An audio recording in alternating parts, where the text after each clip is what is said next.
يسعد اوقات الجميع واهلا وسهلا فيكم بقناتي اشهر الوصفات مع سما.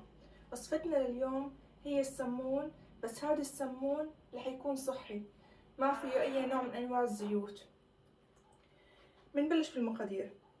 نحتاج 300 جرام طحين ابيض عادي مثل هاد. وهون بنحتاج 180 جرام من نوع طحين اسمه جراهام ميول. هاد بيجي من حبة القمح الكاملة. رح نحتاج 25 جرام خميرة طازجة، ورح نحتاج لتر واحد ونص ديسيلتر، أنا عم بستخدم ديسيلتر مي دافية، ورح نحتاج كمان 3 ديسيلتر مي دافية كمان، ومعلقة وربع ملح، معلقة شاي. لنبلش بوصفتنا. أول شي ناخد 180 جرام الطحين حبة القمح الكاملة جراهام ميول، ونضيف عليهم 3 ديسيلتر مي دافية، ونحركهم مع بعض.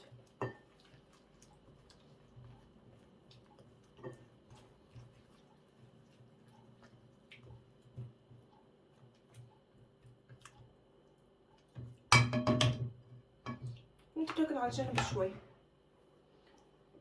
وهلا بنيجي للواحد ونص ديسيلتر، بنحط فيه الخميرة، بنفتفتها وندوبها تدويب.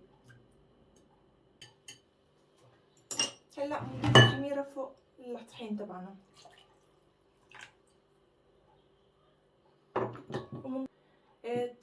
عفوا بنضيف 300 جرام طحين ابيض،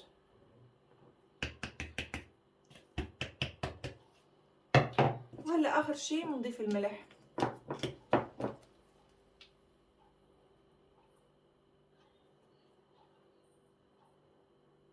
واحد وربع، بنعجنها تشكل عنا عجينة.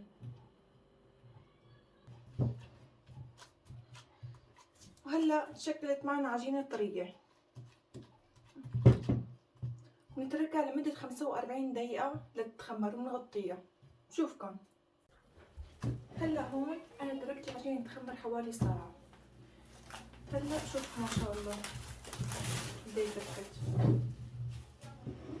نرش سطح الطاولة بطحين جراهام ميول، هذا طحين حبة القمح الكاملة.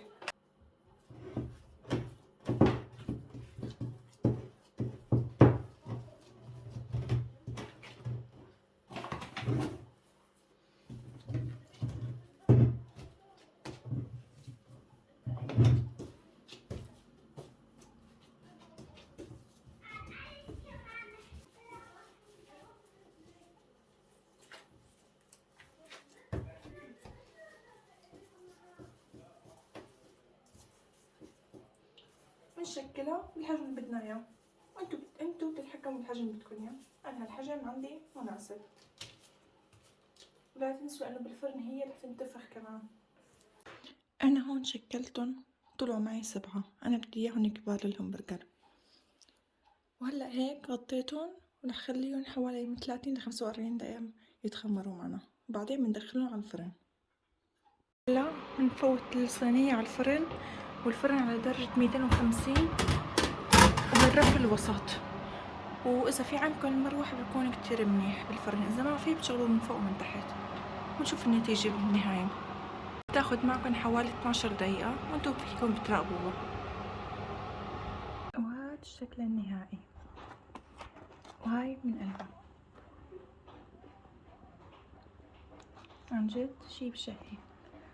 بتمنى تجربوا الوصفة، وهذا كتير منيح يلي حاب يعمل دايت. مشان منها تكون نالت اعجابكم الوصفة.